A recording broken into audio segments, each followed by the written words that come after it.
तेरी माँ है, क्या तू इतनी बेवफा हो गई है कि उस माँ की मर्जी अब तेरी मर्जी नहीं रही?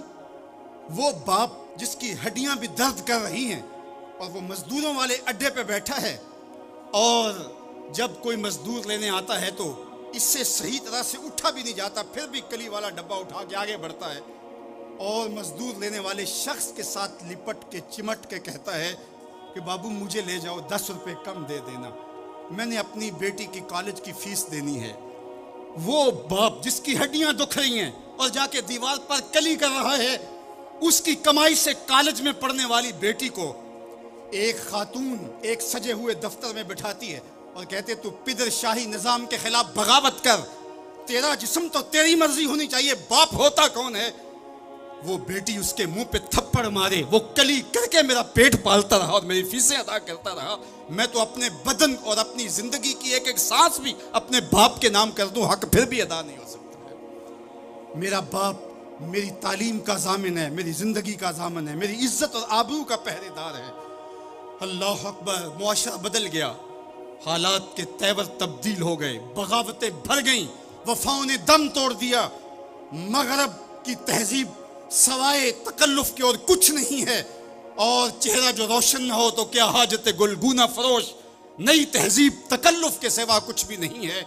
ये मगरबी तहजीब की यलगार ने मर्द आवाराओ, बेकारो, जन कमारबाश क्या मुआशरा तख्लीक किया जा रहा है।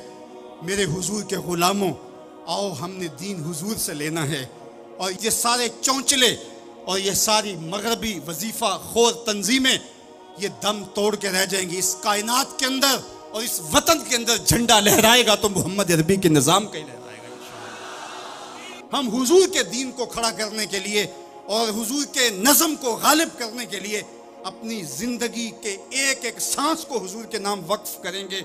मेरी जिंदगी का मकसद तेरे दीन की सरफराजी, मैं इसीलिए मुसलमान, मैं इसीलिए नमाजी, मेरी जिंदगी का एक एक लम्हा हुजूर के दीन के लिए, हुजूर के नाम के लिए। तो हुकूक वालिदैन के जो है वो बहुत सारे हैं, कहा तू उसके एक दर्द के झटके का जवाब भी नहीं दे सका। माँ औलाद से जो मोहब्बत करती है और जो माँ के हक हैं वो इतने ज़्यादा हैं कि किसी पैमाने में उसको तोला ना जा सके। मैं कहा करता हूँ समंदर की पाताल तक तो कोई पहुँच गया होगा, लेकिन माँ के प्यार का किनारा आज तक किसी ने नहीं पाया। ये सड़कों के किनारों पर बड़े बड़े हैवी तराजू नस्ब कर दिए गए हैं, पूरा कंटेनर तोल लिया जाता है, लेकिन आज तक ऐसा तराजू मैंने नहीं देखा जिस पर माँ के प्यार को भी तोला जा सके। माँ जब बोलती है तो उसके लहजे में जिब्रील बोलता है, माँ जब मुस्कराती है तो लगता है जन्नत की सारी कलियाँ खिल उठी हैं। अल्लाह ने माँ के सीने में वो दर्द, वो दरक, वो मोहब्बत, वो चाहत, वो प्यार का जहाँ आबाद कर दिया कि सैयद खुर्शीद गिलानी ने कहा था कि ऊंचे होटलों में खाना खाने में वो सरूर कहाँ जो चूल्हे पर बैठ के माँ के हाथों से पकी हुई चपातियाँ खाने में मिलता है। और कहा ऊंचे ऊंचे स्टेजों पे हजरत साहब, आली जनाब, मुफ्ती साहब, किबलाए आलम, क्या क्या लफ्ज़ सुनने को मिलते हैं, लेकिन इन लफ्ज़ों में वो चाशनी क्या जो माँ की ज़ुबान से ओए मिट्ठू ओए बबलू के अंदर रखी गई है। माँ के सीने में तड़पती हुई ममता और मोहब्बतों का जहाँ, इसकी कोई मिसाल ही नहीं है। माँ को इतना प्यार क्यों है और सारी जिंदगी माँ के हक अदा करता रहे फिर भी हक अदा ना हो, क्यों? इसलिए कि माँ ने जन्म दिया है। यही जवाब है ना आपका कि माँ इतना प्यार इसलिए करते हैं, उसके हक कितने हैं कि मेरे हुजूर ने कहा फिर माँ, फिर माँ, फिर माँ। इतने हक क्यों हैं? इसलिए कि उसने जन्म दिया है।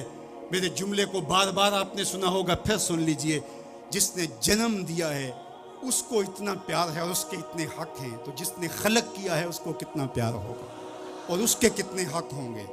तो अल्लाह के हक गालिब हैं। तो ये जो हुकूकुल इबाद की तलकीन की जाती है तो इसका मफहूम ये है कि इसकी माफ़ी नहीं होगी। इंसान इंसान है, नहीं माफ़ करेगा, वो करीम है, माफ़ कर देगा। तो इसका ये मतलब कभी भी नहीं निकलता कि जो है वो अल्लाह के हक कोई कमज़ोर है और मखलूक के हक गालिब हैं। हमारे ऊपर सबसे बड़ा हक हमारे अल्लाह का है, फिर रसूलुल्लाह के हक हैं, फिर उसके बाद हमारी माँ के, हमारे बाप के, हमारे मुर्शिदों के, हमारे उस्ताद। हम एहसान फरामोश लोग नहीं हैं, हम जिसका भी हक हो उसको पूरा करते हैं। मौला कायनात सैयदना अली मुर्तज़ा फरमाते हैं, जिसने मुझे एक हरफ भी पढ़ाया उसने मुझे अपना गुलाम बना लिया। हम थोड़ी सी इज्जत मिलने पर आंखें सर पे नहीं रख लेने वाले लोग, हम एहसान फरामोश नहीं हैं कि कभी बाप को पिदरशाही निज़ाम के साथ मुस्तरद करें, कभी माँ के चेहरे पे लात मार दें कि तुम कौन होती हो मेरी ज़िंदगी में मुदाखलत करने वाली। हम तो रिश्ता भी करना होता है तो बूढ़ी दादी अम्मी से भी पूछते हैं, जब तक वो हाँ नहीं करती तो घर के अंदर माहौल ही नहीं बनता है। हमारा दीन, हमारा कल्चर, हमारी तहजीब, हमारा तमद्दन हमें ये सिखाता है, लैसा मिन्ना मल्लम यरहम सगीरना वलम युक्किर कबीरना, जो छोटों के साथ शफकत से पेश नहीं आता और बड़ों के साथ जो है वो तौकीर से पेश नहीं आता। मेरे हुजूर ने फरमाया मेरे साथ उसका कोई ताल्लुक़, कोई रब्त, कोई रिश्ता नहीं है। तो हमारा दीन तो हमें यही सिखाता है। तो बीम और रिजा के दरमियान हमें ये सिखाया गया। बात एहतराम की चली तो अकीदों के अंदर जब गुलूफ पैदा होता है तो अगियार की साजिशों का हम नादीदा और दीदा तौर पे शिकार हो जाते हैं। इकबाल ने आज से सदियों कबल ये बात जो है वो होने वाले हादसात की निशानदही करते हुए अपने ज़माने में कहा था कि तू के नशनासी खफीराज जली होशियार बाश, ए गिरफ्तार अबू बकर अली होशियार बाश। कहा तू नहीं जानता कि तेरे साथ क्या खेल खेला जा रहा है। अबू बकर और अली को आपस में मुकाबल खड़ा करने वाले होशियार हो जा। ये गयार की साजिश है। ये दोनों किरने सीना मोहम्मद अरबी की हैं। अबू बकर भी हुजूर के हैं, अली भी हुजूर के हैं, उस्मान भी हुजूर के हैं, असहाब भी रसूल के हैं, अहले बैत भी हुजूर के हैं। हम उनकी चौखट के फ़कीर भी हैं और उनके दर के भी ग़ुलाम हैं। हम तो ग़ुलाम इब्ने ग़ुलाम हैं। हमें तो इनकी वसातत से दीन मिला है। हम एक का नाम लेकर के दूसरे की नफ़ी नहीं कर सकते। अल्लाह के महबूब अलैहिस्सलाम ने हज़रत सैयदना अली मुर्तज़ा को देखा और फरमाया, मुस्नद इमाम अहमद बिन हम्बल ने इसको रिवायत किया, नहजुल बलागा में मौजूद है।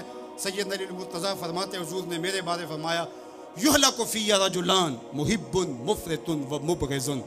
अली तेरे मामले में आके दो लोग बर्बाद होंगे। तेरा मामला हज़रत ईसा वाला मामला है। एक ने हज़रत ईसा से बुग़्ज़ रखा और उनकी माँ पे तोहमत लगा दी, और एक ने हज़रत ईसा से इतनी मोहब्बत की उन्हें इब्नुल्लाह कह दिया। दोनों गुमराह हो गए। फरमाया तेरा मामला भी हज़रत ईसा का है।